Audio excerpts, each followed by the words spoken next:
everybody, I'm Tall. And I'm Small. And today we're going to be doing Khan Academy's MCAT Prep Biomolecule Section DNA questions. Okay, so the first question. The lagging strand of a DNA molecule undergoing replication reads 3', then the sequence, to 5'. What is the code of the DNA that is the template for the complementary leading strand of this segment? So they give us the segment, and then they want to know the template for the complementary strand. This is word play. They're trying to mess with us. Reason that I know that is because if you're looking for the template for the complementary strand, then it's what you're given. Exactly. Because the complementary strand of the complementary strand would be the template. That's a lot of words. So when we go through the questions, we do in fact find the exact... we find the exact same thing that was shown in the question, and it was in fact correct. So one trick with questions like these, thanks to a wonderful biochem professor who wrote many a test question formatted just like this, when it's kind of confusing and it's a lot of words at once and they are seemingly contradictory, cover one of them and answer the second part, and then go back and say, well, if it's this for complementary, then what would be the template strand for complementary? And work backwards. If you don't realize immediately that it's just asking you for the same thing, cover up one of the things it's asking and work backwards. Good idea. Okay, question number 2. At what point during normal DNA replication is genetic material lost from the telomeres? Is it attachment of DNA polymerase to the leading strand, joining of adjacent Okazaki fragments, enzymatic action of telomerase, or unzipping by DNA helicase? Okay, I know that we can rule out telomerase immediately because telomerase is extending telomeres. Right. I don't think unzipping DNA has much of an impact. Yeah. Or would it have any impact on losing material? I don't either. Attachment of DNA polymerase to the leading strand doesn't make sense. We can't rule it out, though. True. But joining of Okazaki fragments, while I'm not the best at DNA synthesis, I do know that there's some weird like RNA primer thing that happens, right? And yeah, but since this is asking about telomeres at the end of the strand, those Okazaki fragments would be between the lagging strands, and that one I think we should for sure rule out. Joining of Okazaki fragments? Yeah. Okay, so it's definitely not telomerase. It's definitely not unzipping of the DNA. Yeah. How could it be attachment of DNA polymerase to the leading strand? I'm not quite sure, other than I know that, as we get older, I think those telomeres get shorter. Yes, they do. So that makes me think that, mitotic division after meiotic division, mitosis, that we would just keep shortening and shortening. And so one of the things that's involved in that, obviously, would be DNA poly. Right. But aren't Okazaki fragments isn't that a part of DNA polymerization? Yeah, but I don't know why joining something in the middle of the strand would make something at the end of the strand shorter. I think it's because I remember somewhere. So you would have to be getting Okazaki fragments till the very end, right? In the telomeres, because if it's replicating. So you're saying when we remove the primer with the exonuclease ability, of one of the DNA polys, then you're thinking that we don't plug in, nucleotides, so therefore that side will be shorter? I think so. But wouldn't that nucleotide sequence be shorter and not necessarily the telomere? Well, you have to replicate. The telomere is a nucleotide sequence. I thought it was a specific sequence. Well, it is, and it's always at the ends of the chromatids. All right. Well, let's look it up. Okay. Look it up or try to answer? Try to answer. Okay. I'm going to say joining of Okazaki fragments. Okay. We doing this again? I love these competitions. I mean, I'm not confident, but that's what I would have gone with, so I'm trying to... No, yeah, I got it wrong. 3, 2, 1. Hooray! Okay, but... Let's see why. That's exactly. Okay, so telomeres are the caps at either end of a chromatid, which protects the DNA from deterioration. It has been theorized that telomere length is inversely correlated with the aging process, as you mentioned before. Shorter telomeres, aging. So the shortening of telomeres is due to the end replication problem. This problem arises from the fact that DNA polymerase synthesizes DNA only in the 5' to 3' direction. One strand, the leading strand, is read without interruption, but the lagging strand must be synthesized in a discontinuous fashion. Okay, so the end replication problem is probably something that people should know about. Okazaki fragments are pieces of newly synthesized DNA along the lagging DNA strands separated by RNA primers. I remembered that, and I'm pretty sure I remembered that that was an issue with the other polymerase binding to it. And yeah, that seems like that's the issue. So when it comes to telomeres, I don't really know how much of that's going to really be on the MCAT content-wise, but definitely just think through those questions exactly like we are and try to use the best logic that you got when it comes to something that's a more obscure piece of content. Definitely didn't know that one. Well, we know it now, and MCAT's not going to surprise us. Thanks, Sal. Okay. Which association between complementary bases would require the most energy to break, meaning it has the highest bond dissociation energy? Is it AU, GC, AT, or are they all equal? So, I know this one right off the bat. Yep. Is GC. Mm-hmm. It's got 3 hydrogen bonds, right? Yep. Okay. And then AU or AT would have 2 hydrogen bonds. Exactly. And that's also why I know we have a higher GC content in humans or eukaryotes, especially, than prokaryotes. Does that have anything to do with, I know you work in the wet lab, does that have anything to do with like extracting DNA? Is it different because we have such a higher GC content? Does that ever come into consideration? I don't work with comparing either of those, so I really wouldn't know. Okay. All right. So I'm going to click GC, and yeah, that was it. Awesome. Okay, next question. Question number 4. The antibiotic doxycycline is known to bind and inhibit a particular ribosomal subunit to inhibit bacterial proliferation. How might this affect the ADS ribosome in human cells versus the 7DS subunit in prokaryotes, and why? Okay, so there are many answers. Yeah. So first off, before we even get into it, there's one thing I remember about this that I bet they're going to ask because I'm peeking at the answers and I see a bunch of different Svedberg unit numbers. I do remember that the sum of the subunits is bigger than the total. So like when the ribosome as a full unit settles out, it's a lower Svedberg unit than if you were to add both subunits together. Yeah. So that's probably where they're going to try to trick us. So first answer, doxycycline would inhibit human ribosome function by binding the 30S subunit because both humans and prokaryotes share the 30S subunit. I would assume no, because we take doxycycline and it doesn't hurt us. Okay, the second answer, doxycycline would not affect human ribosomes because human ribosomes are made up of 30S and 50S subunits, while prokaryotic ribosomes are made of 30S and 40S subunits. So it starts out right. I would assume that it wouldn't affect us. But I don't remember that the total Svedberg units were both of the subunits added up. I think the math was funky. Okay, what do you mean by that? I don't think the 80 was made up of a 30 and a 50. Right. Yeah, I remember the math being different. Yeah. And this seems too similar. However, it does set itself up correctly. Yeah. So let's see what the rest of them say. Doxycycline would not affect human ribosomes because human ribosomes are made up of 60S and 40S subunits, while prokaryotic ribosomes are made of 50 and 30S subunits. So that's kind of the same thing as the previous answer. So I might actually go with the one that says 30 and 50 for eukaryotes because I remember there is a 30S because in one of our long stories for remembering translation, one of our highways was called Highway 30S.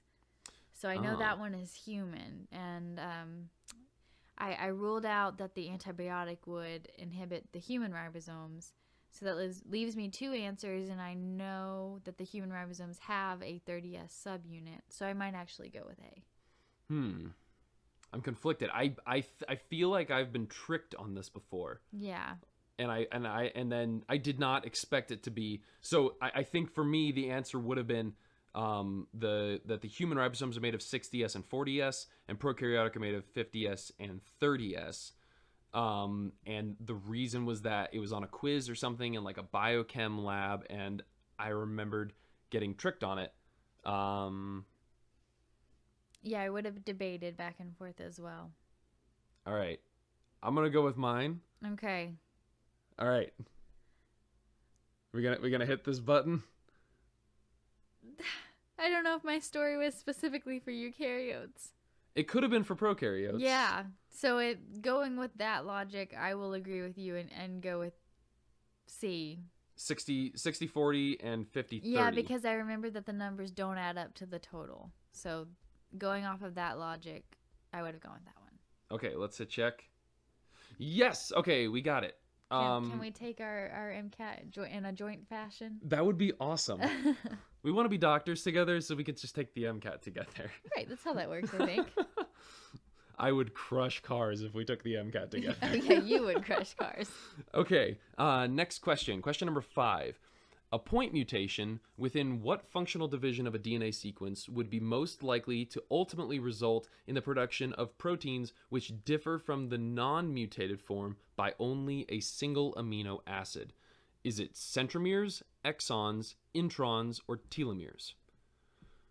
Right off the bat, I think we can rule out centromeres and telomeres because they wouldn't affect the amino acid content of a protein being derived from DNA. Yeah. And then I guess, yeah, that rules out introns as well, with the slight exception of alternative splicing. Right. So exons. It's got to be exons. That's where the protein information comes from. Yep. Nice. Awesome. And we got it. Okay, next question. Question number 6. In what direction is DNA synthesized when catalyzed by either DNA polymerase or reverse transcriptase? Okay, here's the story. So I have no idea, apparently, how DNA replication happens. I've kind of alluded to that already. I didn't understand 5' to 3', and I debated small here for quite some time because I knew I was right. I was just correct. There was no doubt in my mind. And I was wrong. So it turns out you do read DNA from 3' to 5', and then you synthesize from 5' to 3'. And what is the only time that we read DNA 5' to 3'? Don't do this to me. I missed this on my biochem final because there was too much in my noggin. Okay, I'm gonna take a wild guess and say that it is RNA polymerase. So it's translation. What? Wait, DNA? So the rule... But that's RNA. Yeah, listen. The nucleic acids. So when we are taking nucleic acid and making nucleic acid, the rule is always that we read from 3 to 5 and we physically make it in 5 to 3. That rule is only changed when we are taking nucleic acids and making a protein, and therefore we read RNA from 5 to 3 and we make our protein in terminus to C. Oh. Yeah, that makes complete sense. No, but I missed it on my final, so there's that. Okay, but that makes sense. So when we look at the answers, we see, both DNA polymerase and reverse transcriptase catalyze the synthesis of DNA in the 5' to 3' direction. We literally do not have to read any further because that's correct. Synthesizing 5' to 3'? Yes. But I guess possibly, is there a difference between DNA polymerase and reverse transcriptase as far as how they do it? I don't think so, because I think you can just go back to the rule about making nucleic acids. Gotcha. I could be wrong. But Well, I like it, so let's hit check. there we go. Yay! So that is a good rule to stick with. Yes. Okay, next question. Question number 7. An individual presenting with a mysterious disease affecting his connective tissues is found to have numerous defects in multiple regulatory proteins. if the proteins are characterized by highly abnormal patterns of glycosylation, to what structure might the patient's disease be likely attributed? Aha! Ooh, what is that aha? I think I just learned this in cell bio, and I think it's the Golgi. Yes, so I have also taken cell bio, and I definitely know that when you're talking about like modifying proteins right before they're sent off to where they need to go, Golgi apparatus. Nice. It's like the FedEx for proteins. Sticks a nice bow on that protein. Yes. As well as, for everyone just listening, the other answer choices were mitochondria, lysosome, and ribosome. Sal's given it to us pretty easy there, but it's very important to know that the Golgi apparatus does that, because you could have had something like smooth endoplasmic reticulum or rough endoplasmic reticulum as an answer, but that's not for modification of proteins. Right. Like glycosylation in this case. And if they asked a question about where that glycosylation would it be intracellular or extracellular? Extra. Perfect. Yay! Because it's one of the ways those proteins called lectins can find their target. Oh, that's right. Yeah, like implantation of a fertilized egg. Yes. Happens that way. Ah. Okay, yeah. For all my OBGYN people. Remember lectins. Lectins bind to glycosylated proteins. Okay, so they have to be on the outside. Okay, question number 8. Pyrimidine dimers resulting from UV light damage to DNA are removed from sequences via the action of what class of enzymes? Polymerases, ligases, helicases, or endonucleases? So this helps with people who work in labs or have taken like upper level biochemistry classes, anything in a lab, that endonuclease. So do you have any experience with endonuclease in the lab? And what do you guys use it for? No, I don't. I actually think there's some way that you can have like a specific wavelength of light that can also reverse is the word I was looking for. Like dimers. Yeah. And DNA for prokaryotes. So that's pretty cool. But yeah, I don't have any physical knowledge of it. It's good to just know endonucleases, their job is to kind of chop out the bad stuff and pave the way for the other enzymes to put in the correct DNA. But if you weren't sure, where to go with this one, polymerase, okay, so polymerizing something, making a longer structure of something, not necessarily. We're trying to fix a fairly small mistake right between two nucleotides. Mm-hmm. Ligases, joining something. Well, we're trying to get rid of something. Right. Helicases. Oh, we're just unwinding DNA. That's, totally unrelated right now. Right. It's specifically saying you're removing the DNA. Yeah. So, yeah, endonuclease. It's a good one to remember. Yeah. And we got it right. Okay, cool. Next question. What is the functional relationship between codons and amino acids? Many different codons may code for the same amino acid. Codons and amino acids randomly associate around a particular tRNA. A single codon may code for many different amino acids, or a given amino acid is only coded for by a single codon. So this is the codon chart, the way that tRNAs go into ribosomes, they read mRNA, and they attach polypeptides. The codon-anticodon chart, several codons code for the same amino acid. Yeah, and there's a rule about this, remembering that tRNA synthase is the one doing all of the translating. It is literally the translator. So if you think of RNA and protein as two different languages, that's the one doing the work, making sure the information from over here gets to the right place. And so the coding between, codons and amino acids, the relationship between it is that the genetic code is redundant, meaning that, there are multiple codons that can be the same amino acid, but not degenerate. There's no, it's incredibly specific, meaning that this codon codes for this amino acid and it can't code for any others. Or we would have, the code would make no sense. Oh yeah, and that was the answer. A single codon may code for many different amino acids. And we'd be in a lot of trouble. Yeah, we wouldn't have any logic to how we make proteins. So the correct answer is many different codons may code for the same amino acid. Yes, and it's correct. Awesome. 2 more. All right. where within the eukaryotic cell... Why did I pronounce it that way? You mean we thought it was another word. You're doing a great job. Why was my inflection where within the eukaryotic cell? Okay, where within the eukaryotic cell might a drug which exclusively binds to tRNA binding sites exert its effects? The nucleus, the mitochondrial inner membrane, the lysosome, or the cytosol? So I think we can immediately rule out lysosome and mitochondrial inner membrane. Yeah. Okay, those don't tend to make any sense. tRNA comes from the nucleus. Yeah, and tRNA binding sites meaning on the ribosome? Yeah, that's what I would think. Okay, so...